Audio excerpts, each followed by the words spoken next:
If you are still doing these 3 things, you will still think and miss your ex in 6 months' time. Now, time is a healer for many things, but not for certain breakups. Chemically, psychologically, from a nervous system perspective, time doesn't always heal. And when a client comes to work with me after months or years of trying to get over somebody, they are usually doing the following 3 things. Not consciously, not logically, not because they necessarily want to, but because their brain doesn't have the map to heal, so it picks up some bad habits. It uses some unhealthier, unhelpful coping mechanisms that you then get stuck in, which means you still miss this person. You still think about them. You know that nothing would change, but there is still a piece of relief in there if they came back. You struggle to look into the future and feel completely at peace with that and excited by that. And all in all, you're just not where you thought you would be after months, if not years, of trying to get over this person.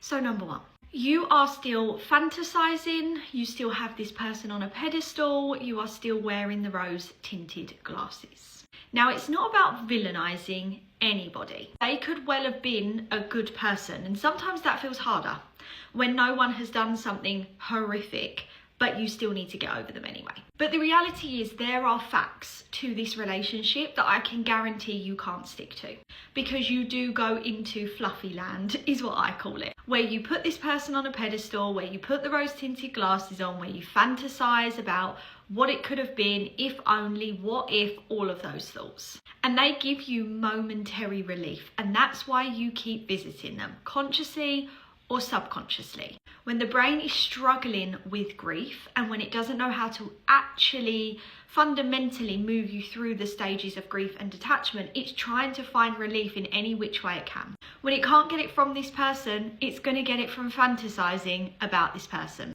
Problem is, that's addictive because it spikes chemicals in the brain that are lovely. Meaning you get stuck in that loop. What you then never do is process the facts, actually detach, gain true acceptance, and let go of the thoughts. A lot of times you are still empathizing with them, you are still throwing empathy their way, and you're still replaying how good it once felt. What we have to do very gently is allow the brain to process the facts, to rebalance the brain, to allow the nervous system to not perceive this distance as threat, but see this distance as a chance for healing, which feels way more relieving than living in a past that you can't get back to, and that there isn't a time machine to get back to, and maybe wouldn't even be healthy to get back to. Number 2, you're looking for signs on how they feel, whether they miss you, what they think about you, etc. Now, whether you're doing this by social media, whether you're doing this by rereading text messages, pictures, you are searching for their feelings, their thoughts, what they think about you, whether they miss you. And I get it. When you are going through a painful breakup, to then try and process, well, did I ever mean anything? Did they ever love me? What was real, what wasn't? What even was this? Is a lot. And trying to piece those puzzle pieces together is very, very, very painful. So your brain, again, is looking for a more positive chemical hit by relying on this person's feelings or thoughts or actions or possible actions to make you feel better. But your healing is then in the hands of somebody who has hurt you. And that's heading for disaster. Because ultimately you're then going to read into everything. You're then going to fantasize more, to my first point. But more than that, you're always then living in what if. You're always then living in anxiety. Your brain is never feeling peace. How can you heal when the foundations are that painful? You can't.